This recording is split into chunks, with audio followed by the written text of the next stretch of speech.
Stopped way too early. Hey, folks. Welcome to a new episode of Armed Lutheran Radio, a show about guns, hunting, competitive shooting, the natural right of self-defense, and what God's Word says about the issues surrounding gun rights and gun ownership. I am your host, Lloyd Bailey, the Armed Lutheran. This is episode 349, and this is our first ever, and we've done live shows before, but this is our first ever Clinging to God and Guns show live. And I am thrilled to be joined by the pistol packing Padre himself, Pastor John Bennett. Pastor, welcome back, and it's good to it's kind of cool to see you live and in person. Yeah. And if this goes horribly wrong, you can just tell everybody that it was my idea. So And then and we'll just act like it never happened. that's right. No, I'm looking forward to this, and yeah, looking forward to possibly ruffling some feathers in this episode. Let the jimmies be ruffled. That's right. Today we are, for those who don't know what we're talking about, well, obviously you can see the title of the episode is called The Fifth Commandment, but specifically we're talking about some articles that were written in a new Annotated Large Catechism released by Concordia Publishing House. Was it this week or late last week? How long has it been out? Well, it's been put on hold, though. The release has been put on hold, from Right. what I understand. Yeah. Yeah, but it was when did the leaks of some of the text came out? About 10 days ago. About 10 or days so. ago. So we'll get into that, and because that's ruffled some feathers in various places, and we thought we would dive into the articles on the Fifth Commandment today. Before we get started, though, I do want to give a big shout out to the members of the Reformation Gun Club who make this show possible. This week's shout out goes out to Frank from Lake City, Michigan, Catherine from Casper, Wyoming, Melvin from Holt, Missouri, Eric from Buckeye, Ohio, Tony from Little Elm, Texas, Stephen from New Bern, North Carolina, John from Spokane, Washington, Vincent from Tulare, California. I think I pronounced that wrong for years. Guillaume from Osage Beach, Missouri, and Calroy from Boron, California. Thank you all so much for your support. As I say every week, and if you have never heard the show before, just to let you know, we are listener funded. We rely on our members, the members of the Reformation Gun Club, to make this show happen every week. And if you would like to find out more, if you would like to support the show, get access to all kinds of cool benefits, and get invitations to our monthly online hangouts like we had a couple of weeks ago, visit armedlutheran.us/gun club, or look for a link in the show notes for this or any of our previous episodes. All right. So, Concordia Publishing House is the publishing arm. Am I correct in this? The publishing arm of the Lutheran Church Missouri Synod? That's what it's supposed to be. And this is where I might ruffle some feathers along the way. I'm not a big fan of CPH. Okay. And the reason I'm not a big fan of CPH is because there's been a shift in the last 10, 15, maybe 20 years where CPH operates more as a for-profit corporation than it does as an entity that's supposed to be purely to the service of the church. Okay. For example, the ESV Study Bible, it's $60. Okay. It's been out for how many years now, and CPH is still charging $60. $60 for a Bible. Yeah. So, there's been other instances where they've threatened legal action against various people. One is somebody that I know personally from seminary who's a missionary in Africa, and he was translating the Small Catechism into a local dialect, and he got a cease and desist letter. Oh my. Yeah, so he basically said, "Oh, I'm just using the Enchiridion version as the basis for," and it was simply because he was using the English text as the basis for the translation. even though you can go to the catechism.cph.org website and view all of this for free. So Right. he had to basically say, oh, I'm using the Enchiridion version, which is public domain now because it's been out since 1943 or something like that. Right. So threatening legal action against a missionary who's translating into the small catechism. There was issues with there's an organization, Confessional Lutheran Education Foundation.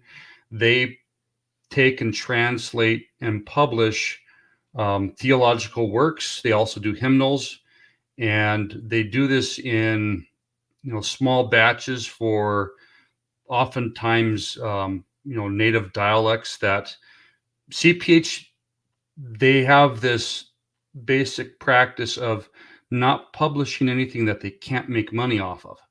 And this organization, they publish things at cost for the work of the gospel. And so they were prohibited from translating any hymns that CPH had the rights to. So they had to use public domain hymns. So these are, and I'm getting into church politics here, getting into the weeds for some of our listeners who may not be members of a Missouri Synod church. But it frustrates me when your purpose is to provide a service to the church, and yet you have executives that are paid very large salaries, and you operate in the same manner that many for-profit organizations would. So my personal opinion of CPH is that the organization needs to be restructured and get back to that model of existing for the purpose of creating publications for the church. Gotcha. Okay, before this descends into a CPH bashing show. Yes, sorry. In fairness to them, in this particular case, this was a publication that was commissioned by the Synod. Is that correct? That's my understanding, yeah. And so the way this typically works, as I understand it, is the Synod commissions something to be published. They send it to CPH. CPH publishes it. They don't review it. They don't approve or deny anything. The doctrinal review is done at the Synod level, right? Yes. So doctrinal review is a process, and I don't understand exactly how the board works. I believe the CTCR, the Commission on Theology and Church Relations, I believe that they are involved in that to some degree.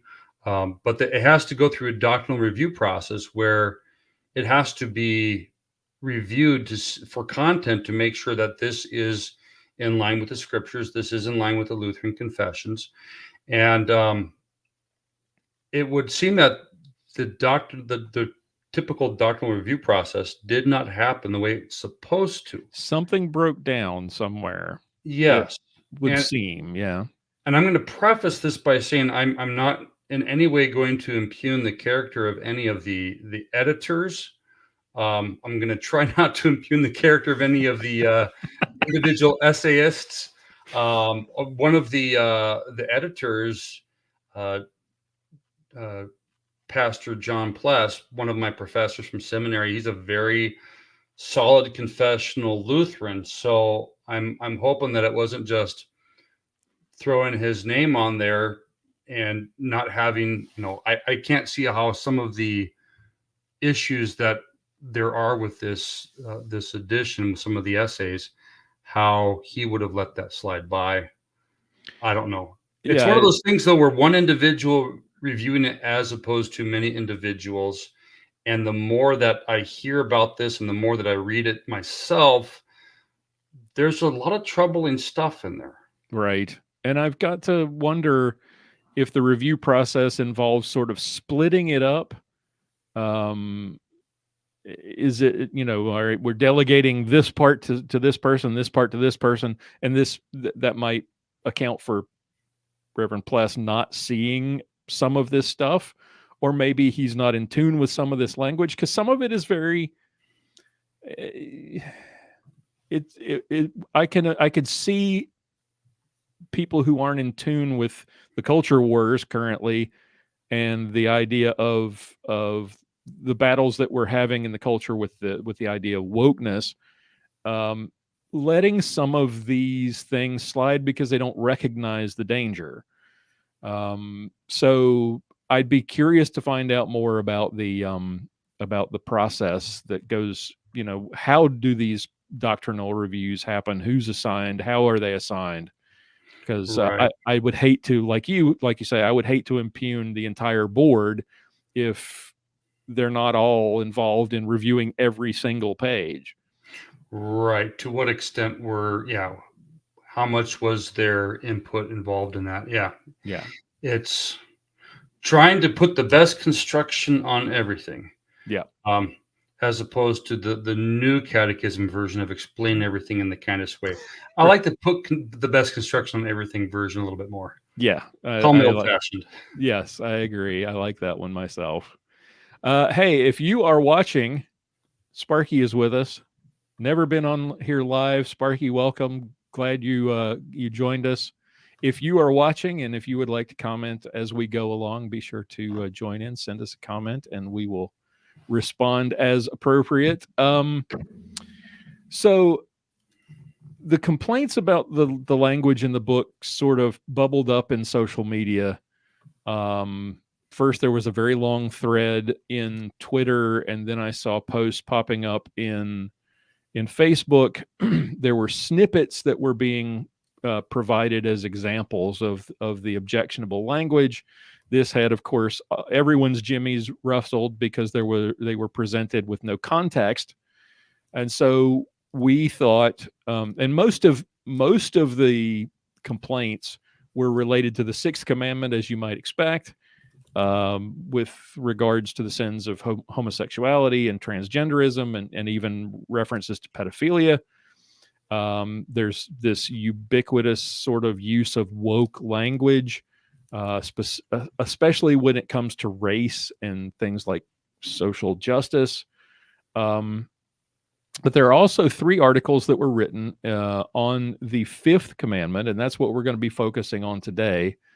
And we wanted to see, based on the snippets we saw, that we were concerned, but without full context, as we always say, as pastor, as you say on the show often, and as all of our contributors to the book Duty to Defend said repeatedly, context is key. So we're going to put these things in context, look at them in their full context, and see, is there any there? Yes. Is it overblown hype, or should we really be concerned? Yeah. Oh, quick note, since you mentioned the essay on social justice, Mm-hmm. I was a little concerned when I saw the title.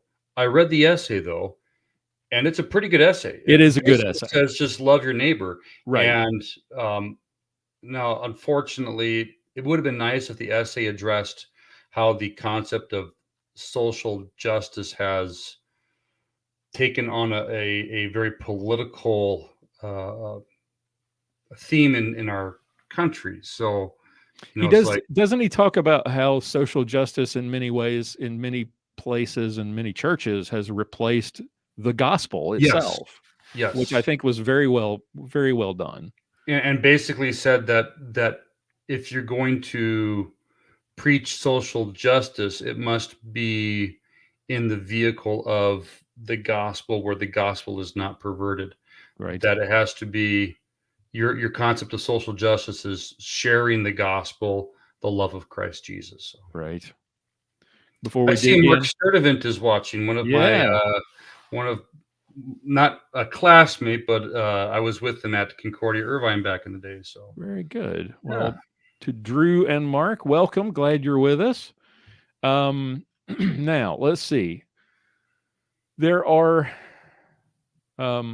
we have, thanks to a source who shall remain nameless, you know who you are, and we thank you for providing us with a copy of the Annotated Large Catechism, and we have read through the articles in question, and not just the snippets. So we're going to go through them. There are 3 related to the Fifth Commandment. I want to just briefly mention the first one because there's really no reason for us to discuss it, because it's fantastic. Yes, it is. It is by Tiffany Manor. It's called Legalized Murder, and it is specifically how the Fifth Commandment deals or relates to the question of abortion and assisted suicide, and it is spot on. Indeed, it is. Yeah. I want to jump to the third before we jump to the biggie, the one that really has the 2A crowd ruffled. And the reason I want to jump to this third one, it doesn't really deal with the Second Amendment and gun rights, but it does touch on some issues that you and I have discussed in previous episodes, namely the issue of racism and policing. It's entitled Hatred as Murder, and it's by Warren Malueg Lattimore, who, after some researching, I discovered is the pastor at St. Paul's Lutheran Church in New Orleans, Louisiana. He's served there as the sole pastor since 2013. He's apparently president of something called the Black Clergy Caucus, which I didn't even know we had. And the problem that I have right out of the gate with this article, before my warning lights started to go off, the radar went off when I discovered that despite his penchant for quoting Luther, I don't get the sense that he's a Lutheran. And the reason I get that feeling is because he's a doctrinal student at Duke Divinity School. Yeah. And if you've ever heard me talk about Duke Divinity School, if you don't know anything about it, it is a school it's a far left leaning seminary for Methodist pastors. And my dad taught there for 25 years and was run out of the place because he objected to some of the kinds of social issues that were being taught as things that needed to be addressed, that pastors needed to address from the pulpit. And they basically said, "Hey, how about you just don't come back?" Yeah. And that was 20 years ago. Yes, and that was before the Methodist Church was considered radical. So yeah, there were warning signs back then, and I think that was sort of the tipping point where you really saw the church sort of go off the cliff from there at a more rapid pace. And now that the Methodist Church is split specifically over the issue of ordaining gay clergy and trans clergy. The reason Mr. Lattimore was chosen, I suspect, is a letter that he wrote, and I discovered this with a little bit of research. He wrote in 2020 during the riots following George Floyd, that incident, and in that article, he's complaining that the LCMS is basically turning a blind eye to racial injustice because we're not sufficiently on. We don't have enough black members there's never been a black president. There's no black members of the Synod advisory boards or the board of directors. There are no Synod black. What's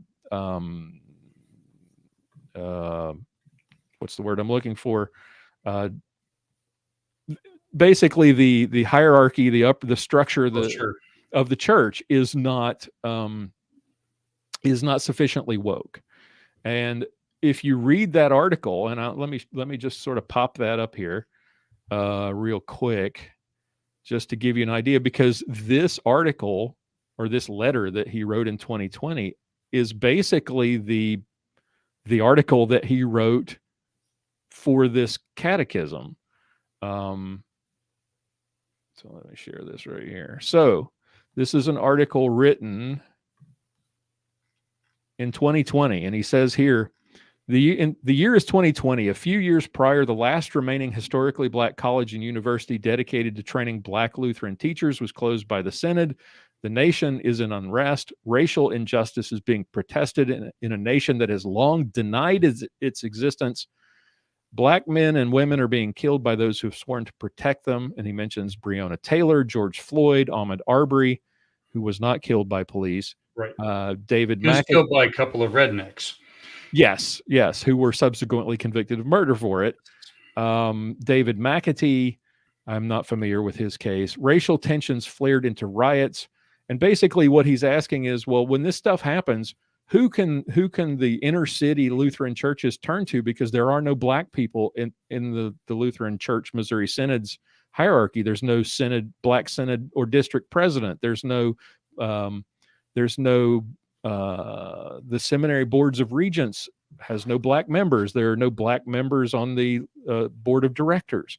So because there are no black people, we can't understand the struggle. And so he's complaining here about the lack of diversity in the Lutheran Church Missouri Synod, and suggests that we can't really do anything or speak out on the subject of racial injustice because we're not sufficiently black. Right. Yeah. And I had completely forgotten about that letter. But now that you've brought it up, I do remember reading that. And the gospel is not about race. The gospel transcends race. We all are created in the image and likeness of God, and yet we are fallen because of the first parents who sinned. And if you are trying to view the church through the lens of race, you have allowed yourself to become more beholden to the culture and to the winds of political change, rather than being beholden solely to the gospel. So, again, and not to beat a dead horse, but this is about allowing your politics to inform your faith, as opposed to allowing your faith to inform your politics. Right. And in this article that he's written for in the Large Catechism, it's called The Fifth Commandment, Hatred as Murder. And what he does here, and in concept, this is not a bad subject to approach. I'm not opposed to this, to the idea of addressing the question of racism as it relates to the Fifth Commandment, right? Because as we're taught in the Bible, if you hate your brother, you've committed murder, essentially, right? So that's the point that he's trying to make here. And that's not a bad one. The problem is that his sole focus is on white racism against blacks, right, instead of the concept of racism in general. Because let's not forget how many acts of racism are racially motivated violence are carried out by blacks against Asians, against Jews, and those things are excused, or the media turns a blind eye to them. But whenever a black police officer kills or a white police officer kills a black suspect, then it's automatically because of systemic racism. And that's the point that Reverend Lattimore focuses on here in this article. And I think this is a missed opportunity. It is because, he could have done so much. And yet the topic of racism, you look at the surveys that go back several decades regarding race relations in this country, and the perception is that it's getting worse, not better.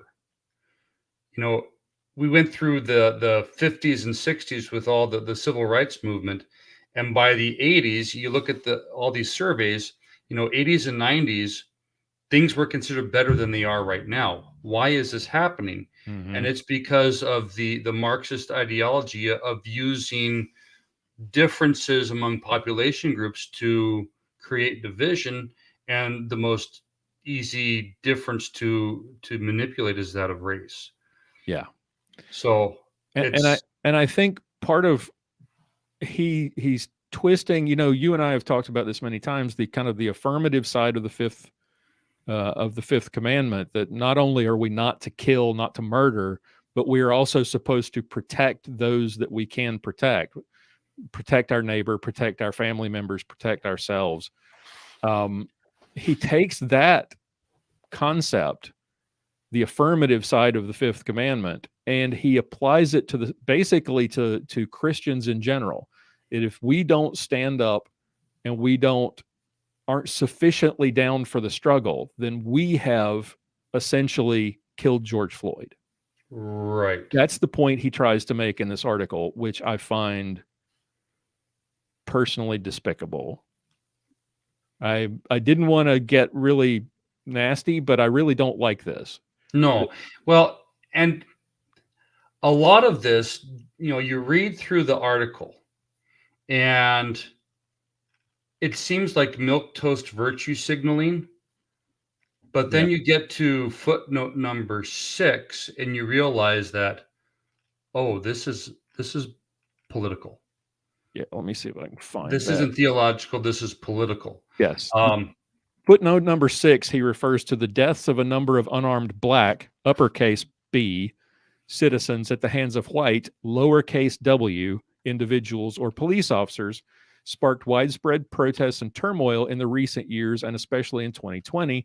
Many churches sought ways to promote racial justice and healing. Now, if you had, where I think he goes wrong with this quote or with this particular footnote, it is a statement of fact that yes, unarmed black citizens died at the hands of white individuals or police officers. That's true. Widespread protest did happen. There was turmoil across the country. Yes, that's true. Many churches did get involved in the social justice movement and try to sort of heal divisions in their communities. That's also true. But his use of the capitalization of the words black and white is straight out of CRT. yes, it is. Yep. It's and I saw it in an article in the New York Times not long ago, maybe yesterday, the exact same thing. If you read the way the left looks at the race issue when they talk about black and white, black is always capitalized, white is always not. Yeah. And I have to wonder, people looking back 100 years from now, will they look at this as the period of American history where it was acceptable to dehumanize a certain group of people on the basis of their skin color, but it just happened to be whites? Yeah, and of course, this denies the reality that there's twice as many unarmed white people killed by police than there are unarmed black people. yep, So, Daniel Shaver's death, was that about race? right, right. Or But yet we're told with this most recent uh, beating and subsequent death in Memphis that this is about white racism. And you have these idiots going on TikTok saying, hey, white people, we did this. No, it was because you had some sick, evil guys that did not care about the life of their fellow man. right, and you've got 5 black officers for those who don't have been living under a rock.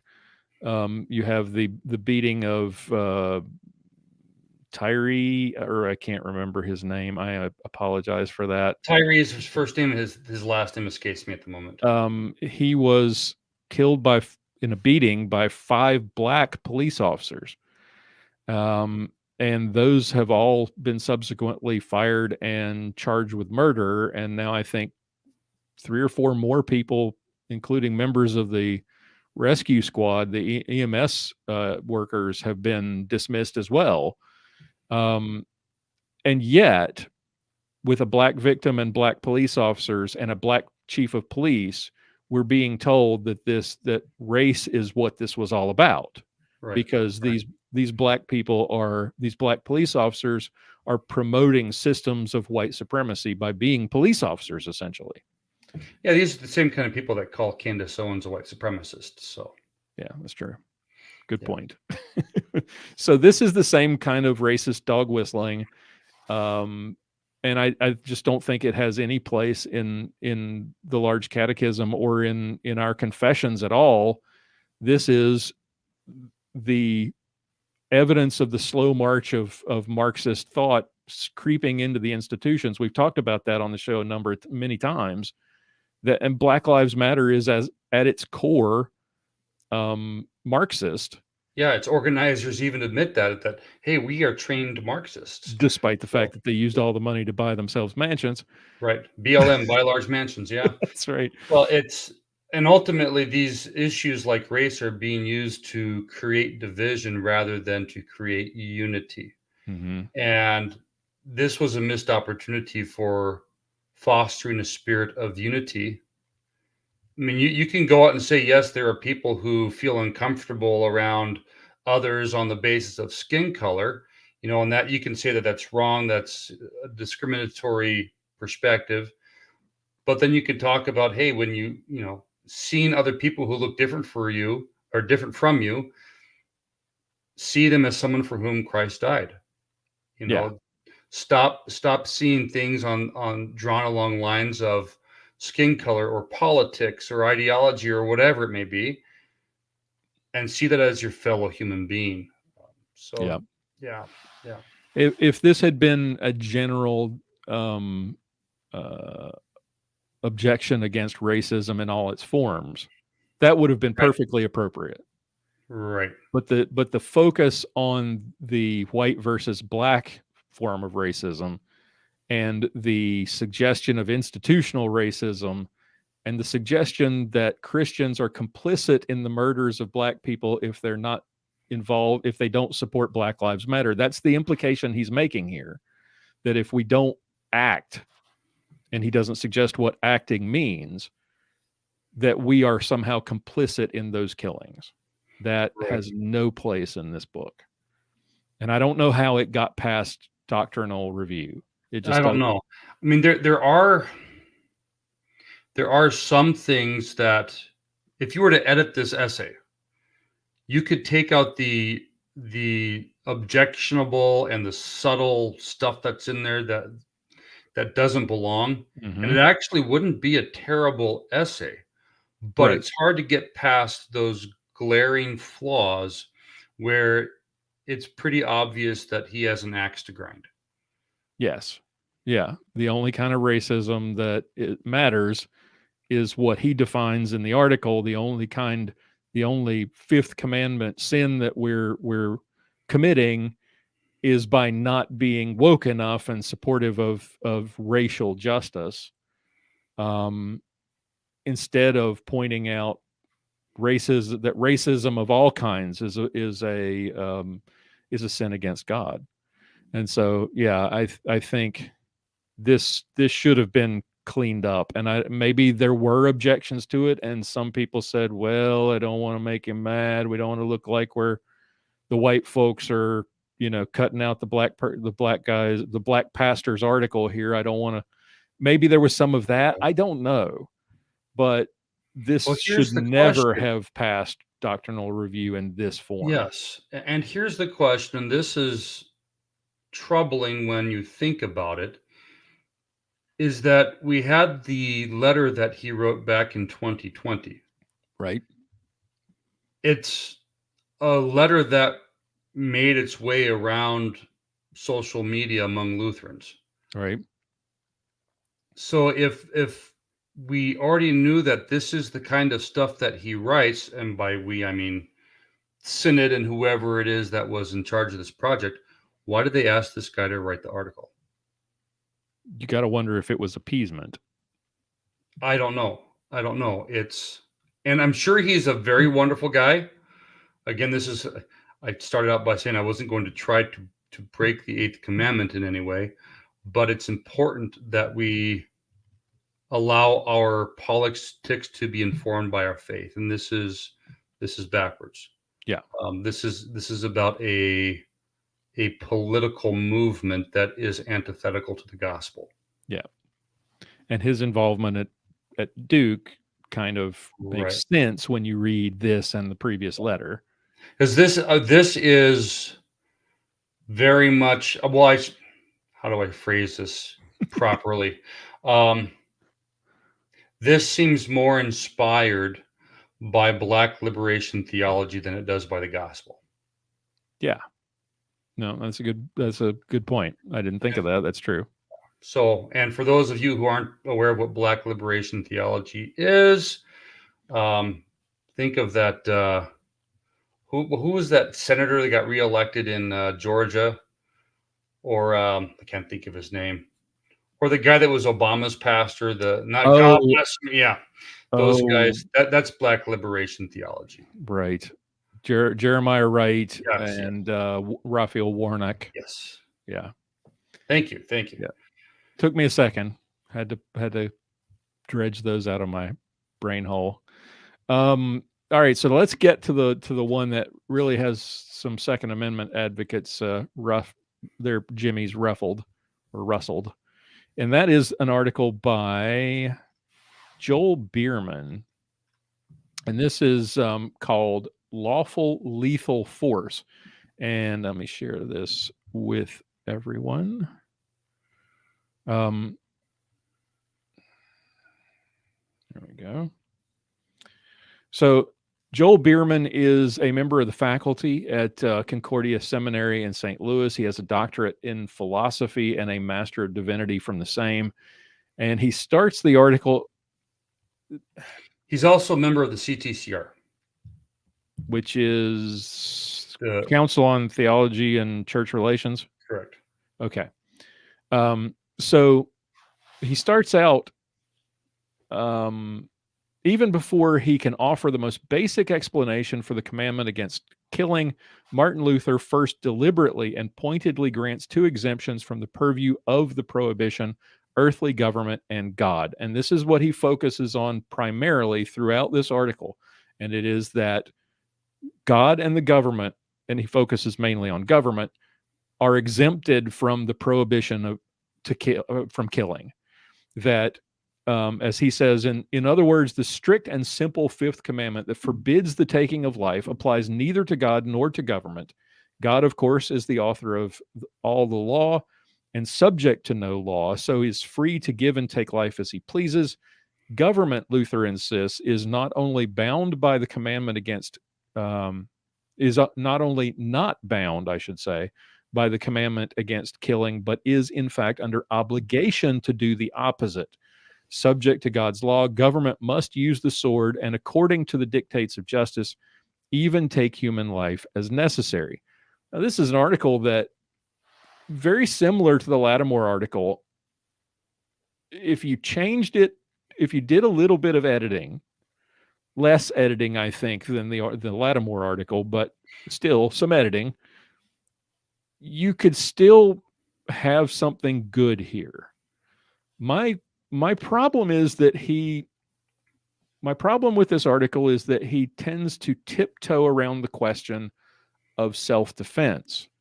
He talks about vocation. He even refers to natural law, but he never makes that connection between vocation, the vocation of parents and the father in the home, and the natural law part, where part of natural law is basically your right to life and the right to defend your own life. He never makes those connections, and instead focuses basically on whether or not it is okay for you as a Christian to bear the sword so long as you work for the government.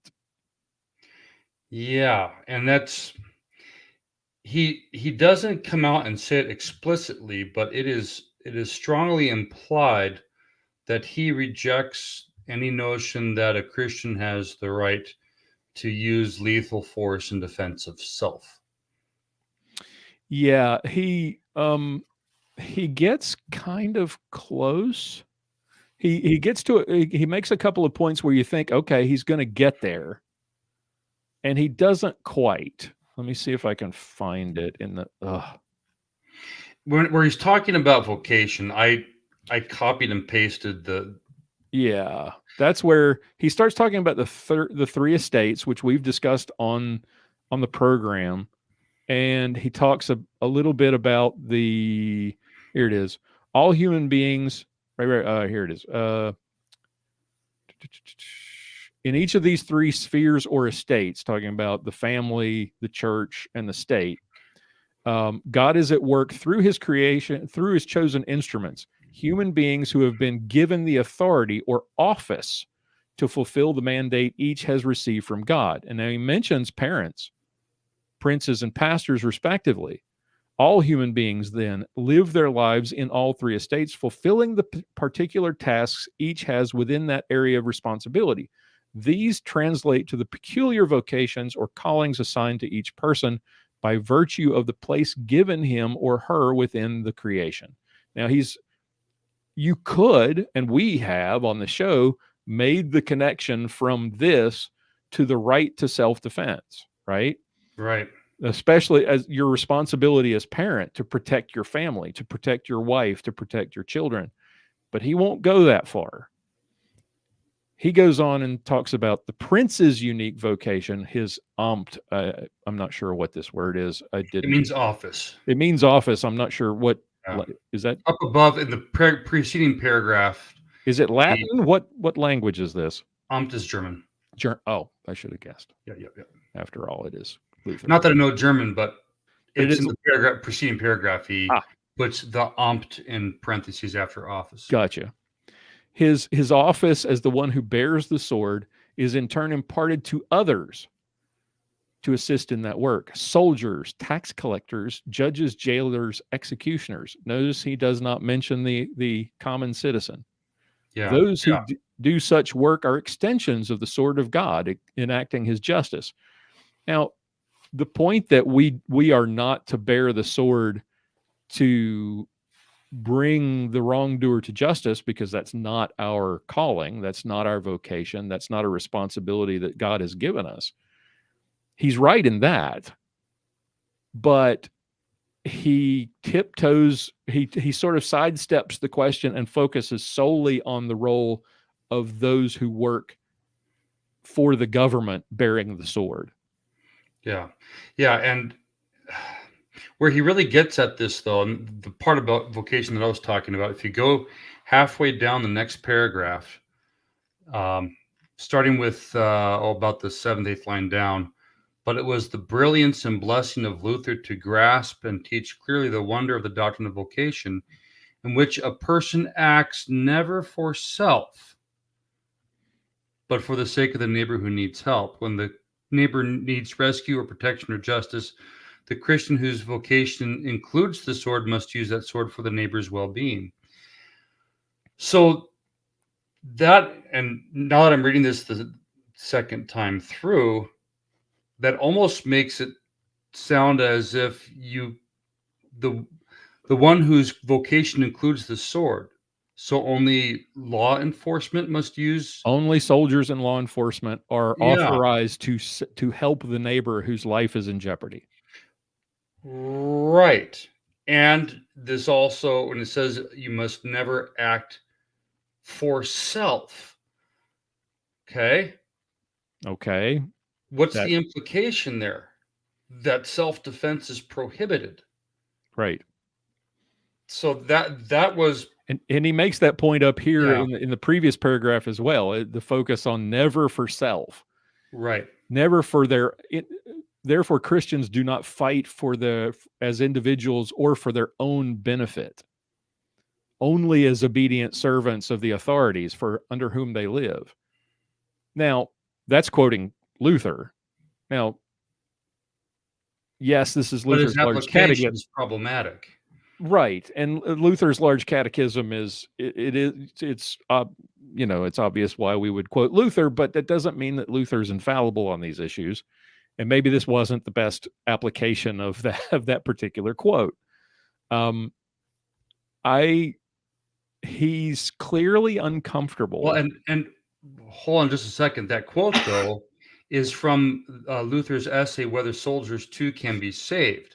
Right. So he's taking that, it's a misapplication. This is where context is key, because he's talking about Christians. Luther's talking about Christian soldiers. Right. And then he makes a general application here, which yes. And in he finishes on, I think it's in the next page. Where is it? Where I don't want to get to this quote yet, because this is next paragraph. It's down here at the bottom where he says, recognition of legitimate force. But he talks about how, maybe it's in the previous page, but it's right after footnote number 4. Yeah, but there was one where he's talking about how you as a Christian, you shouldn't feel burdened by conscience if your vocation is to bear the sword, right? So he's focusing on soldier and police, just as Luther was, that you shouldn't feel burdened by conscience if you're concerned about bearing the sword as a Christian who is supposed to be promoting peace. So the focus throughout this article is on, if you're a member of government, if you're working for the authorities, you can, with good, clear conscience, you can carry the sword, you can bear the sword. But he then gets to this, and this is what you were talking about. And he starts to this is where he sort of dips his toe into the sword wielding, the Second Amendment part. This is not to imply that the interface of personal cheek turning and vocational sword wielding is easily navigated and lived. Far from it. Practicing this doctrinal truth in real life can be exceedingly complicated and even painful. And different Christians will certainly reach different conclusions about the best way to sort out the distinction in practice. So this is his first sort of, Christians have different opinions on these sword things. Let's get back to talking about government. Yeah. So then in the next paragraph is that footnote that you're talking about. Finally, the recognition of a legitimate place for the use of the sword within God's plan for his creation is not a license for any Christian to use the sword for any reason unilaterally deemed legitimate and necessary. So, okay, we acknowledge and have acknowledged numerous times, sure, the Bible doesn't say you have to own a gun or you have to own a sword. It kind of leaves the question, and one of the nice things about the Lutheran Church is that we sort of leave that as what is it, adiaphora, where it's for you, it's the freedom of the Christian to decide. It certainly does not provide a scriptural foundation for a right to bear arms.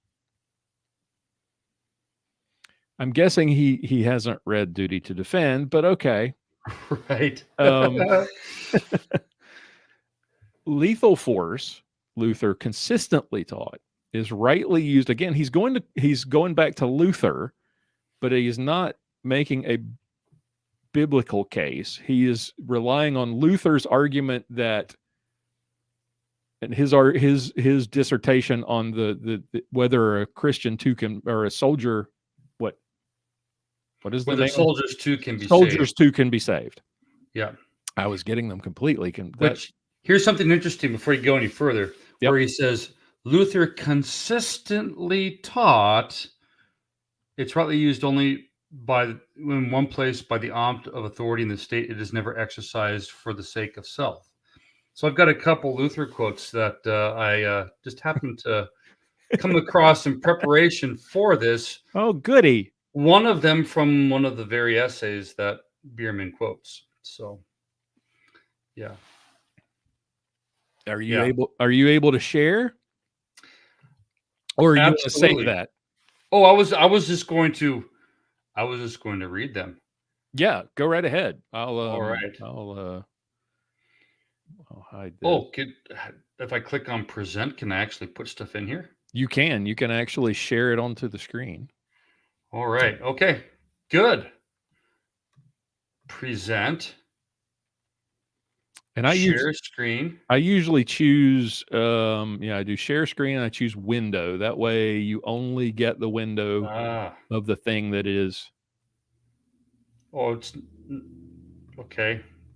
Oh, select window. Okay. Yep. Select window. We haven't done this before, folks. Microsoft Word. Yes. Can you tell? Firefox wants to access this. Yeah. Okay. There we go. Aha. Later. Okay. All right. Allow. There we go. Is it going to come up here?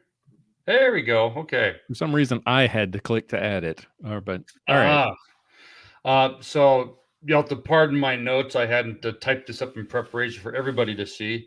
Let me make that text a little larger there. Okay. There we go. All right. So this, the first quote I have here is to the Saxon princes. Mhm. There is this guy, Duke Henry. He was a real jerk. He was trying to use every bit of force that he could to stamp out the Protestant Reformation, even to the point of hiring arsonists to burn down villages. That So just sounds like a joyful guy, just yeah, wonderful. just a real class act.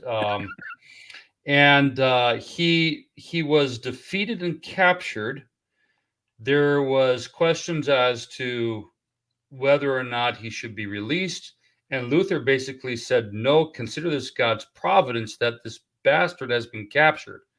He Oh didn't use my. the word bastard; that was just my word, but I'm editorializing. Um, so after this defeat of Duke Henry and after his capture, uh, this is I'm going to highlight here this year.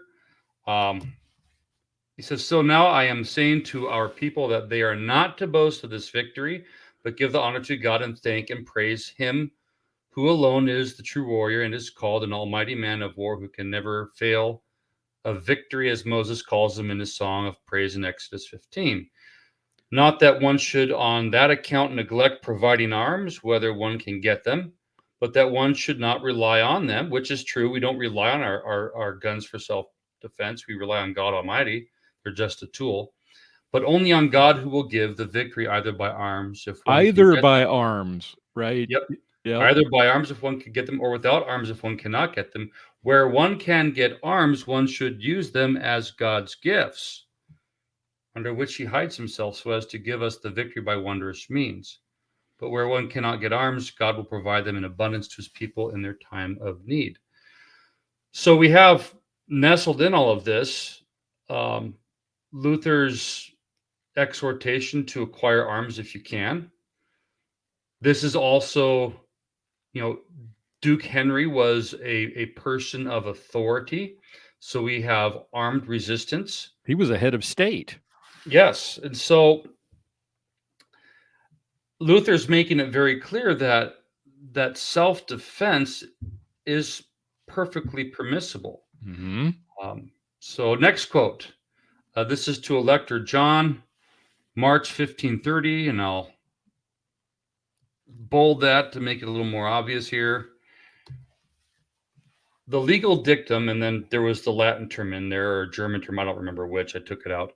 One may fight force with force accomplishes nothing here. So he's talking about whether or not it's permissible to take up arms against the emperor. Mhm.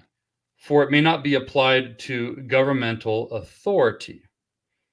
It is even invalid if applied to those of equal standing unless self-defense or protection of others or of subjects demands the use of force. Hmm.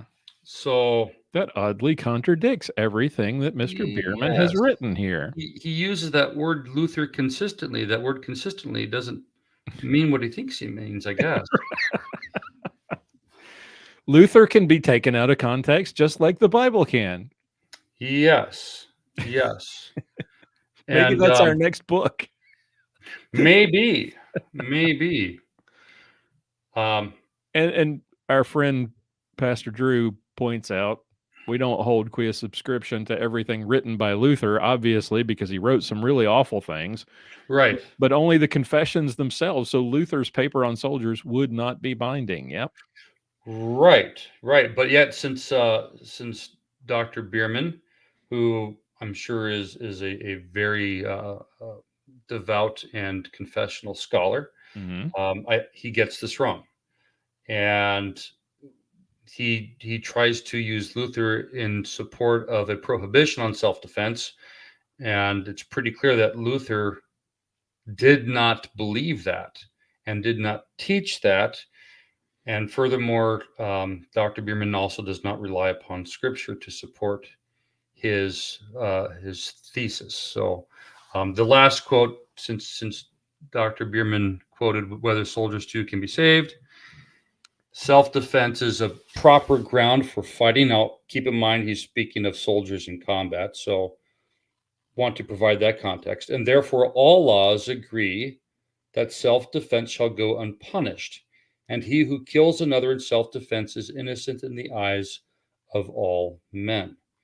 Now, even though this is written to soldiers, at the same time, and you'll have to forgive me, I should go back and look a little deeper at the broader context of that quote. It's typically understood that taking life in war is permissible and even required. So I'd have to go back and take another look, but I which would, is sort of the point that Bierman's making. yes, but I would venture a guess that when Luther writes this, he's not being Captain Obvious, but I believe he's applying this to the individual citizen. Right. Self-defense is not a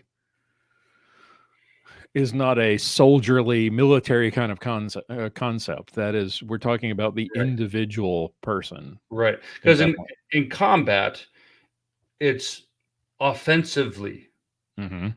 engaging in battle for the purpose of prevailing over your enemy.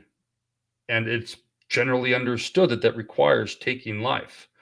Although, if I was a soldier in battle, I'd much rather be killed in modern warfare than ancient warfare because Yeah. it might not be the sword that gets you. It could be the gangrene 3 weeks later. It's the medicine, probably. It's the medical treatment that you get afterward, or maybe don't. Yes.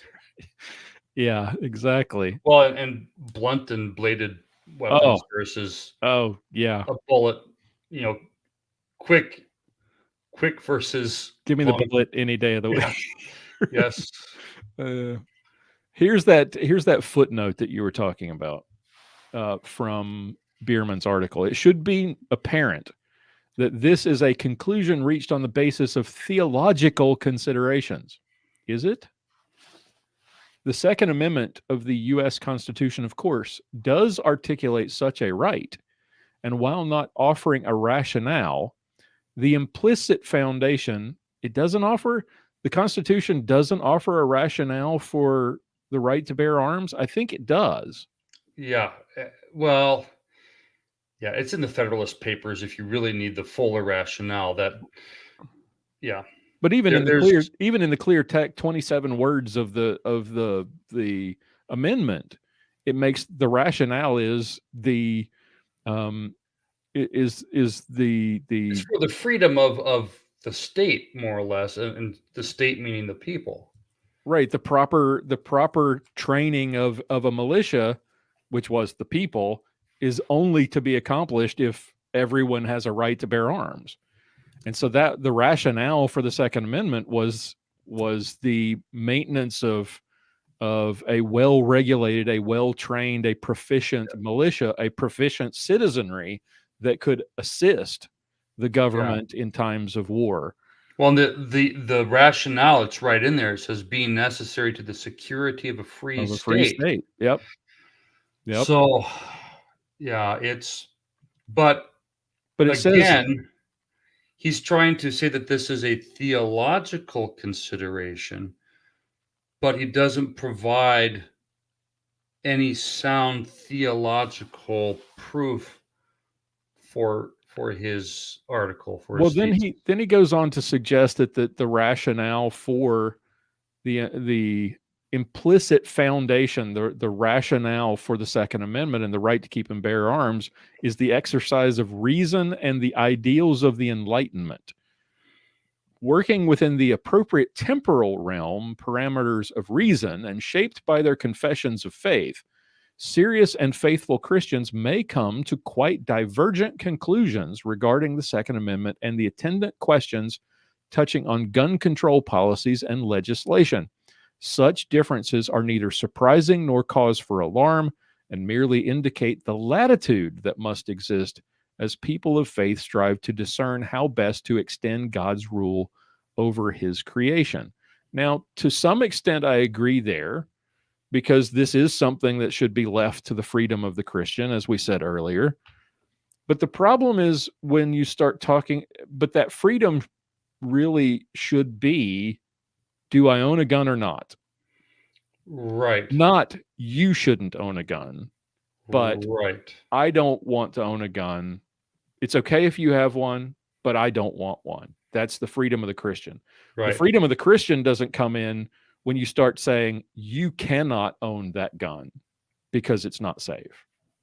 Well, and even his premise that the Second Amendment is, the foundation is the exercise of reason and the ideals of the Enlightenment.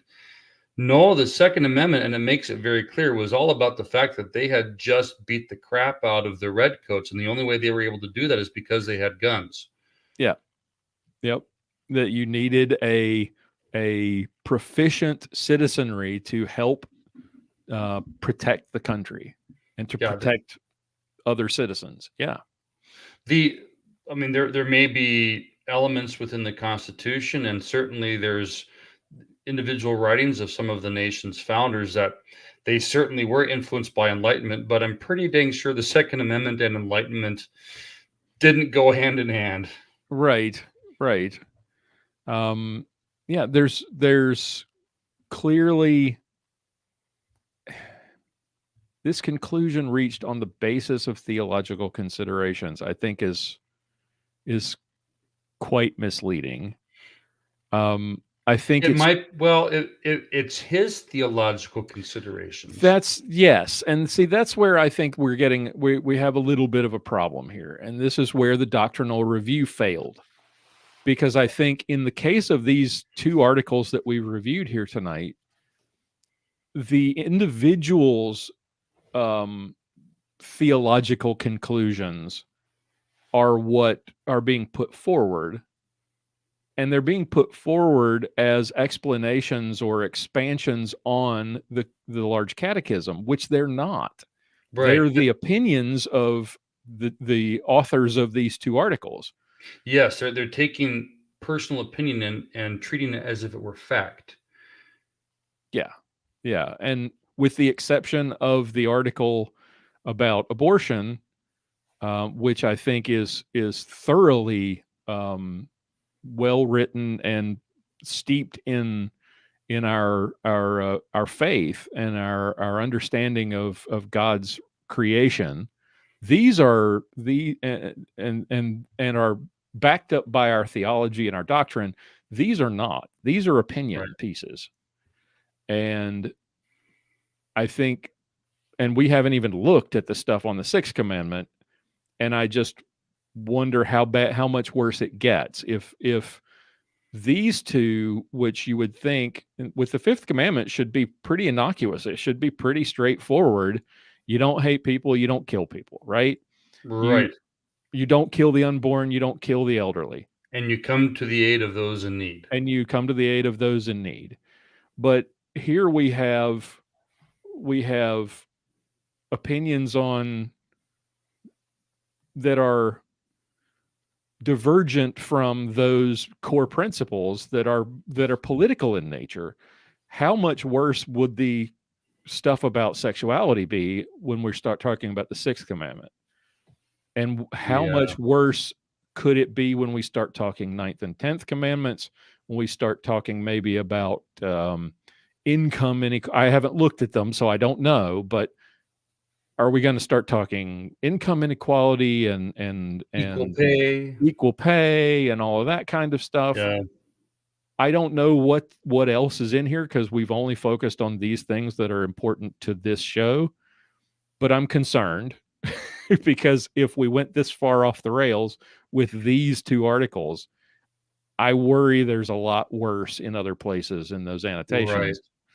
Right. And And it's unfortunate because there's some stuff that's really good, and then you come across these things, and the stuff that's bad is pretty bad.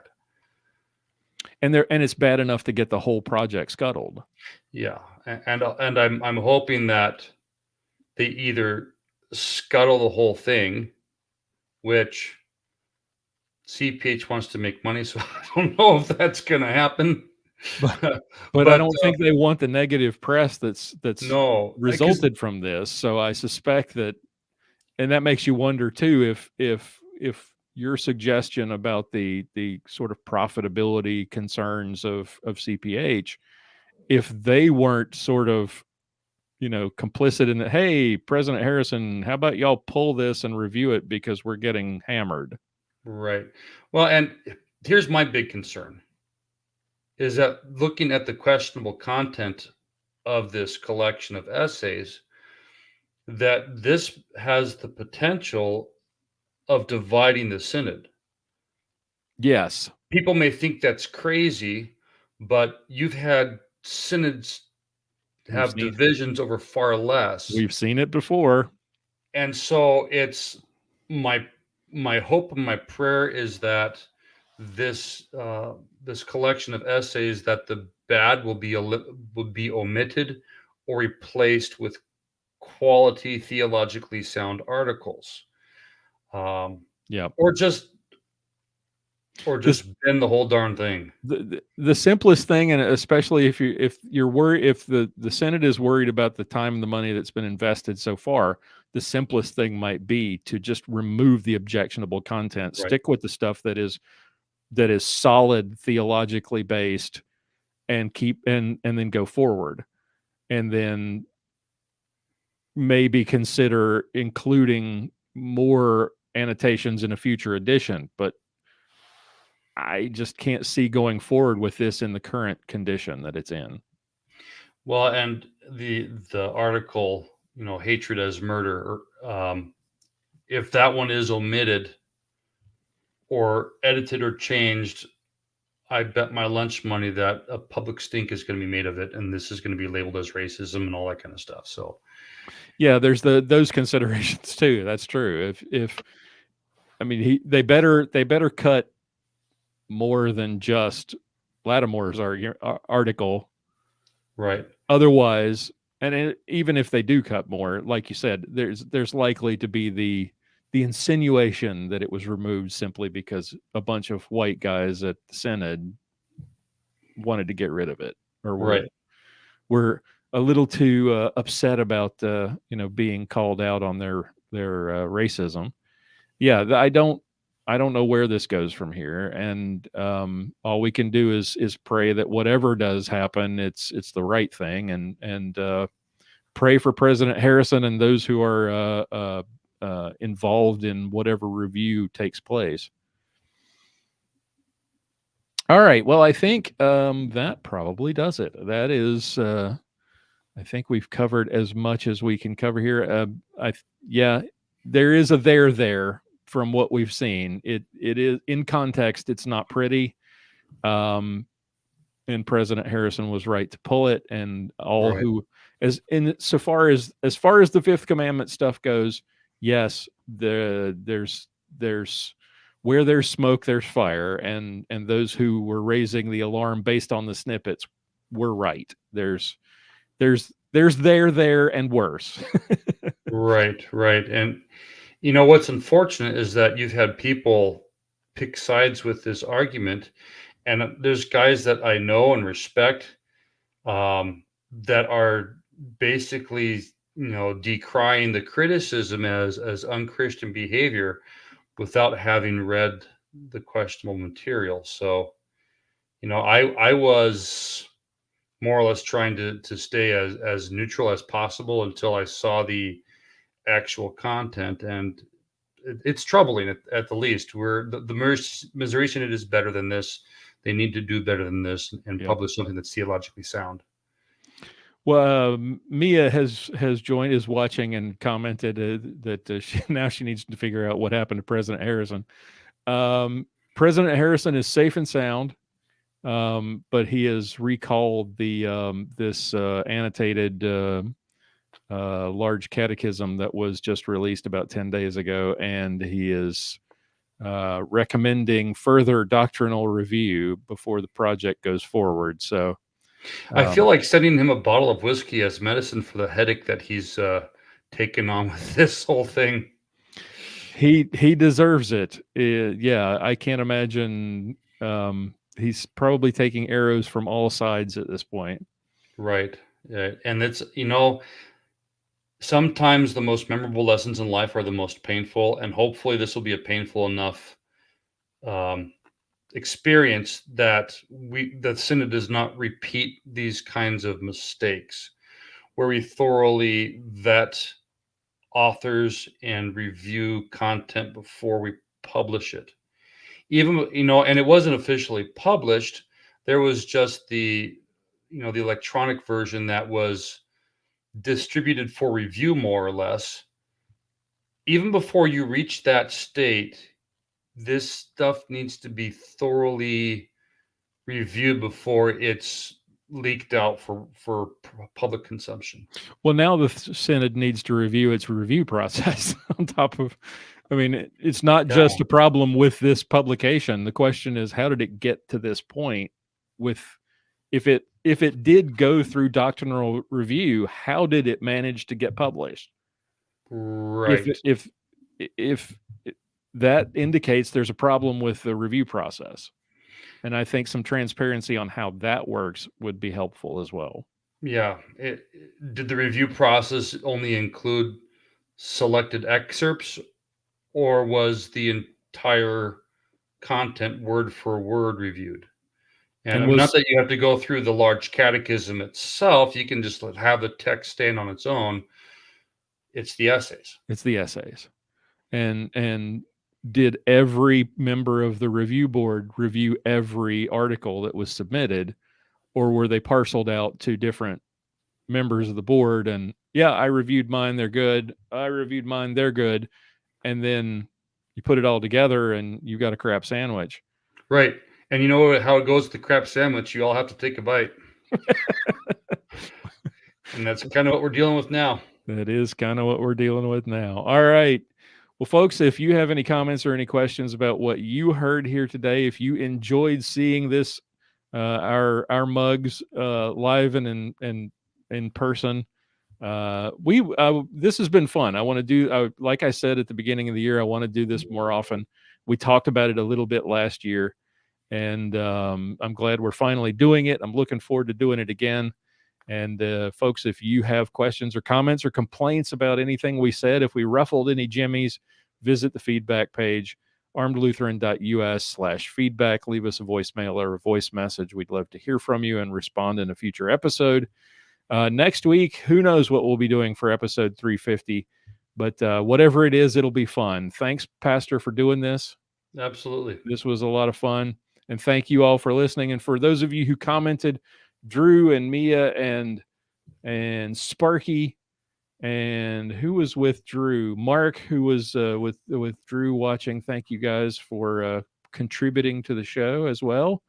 And tune in again next week. Until we talk again, see you again, you see us, whatever. Keep shooting, keep praying. We'll talk to you next time.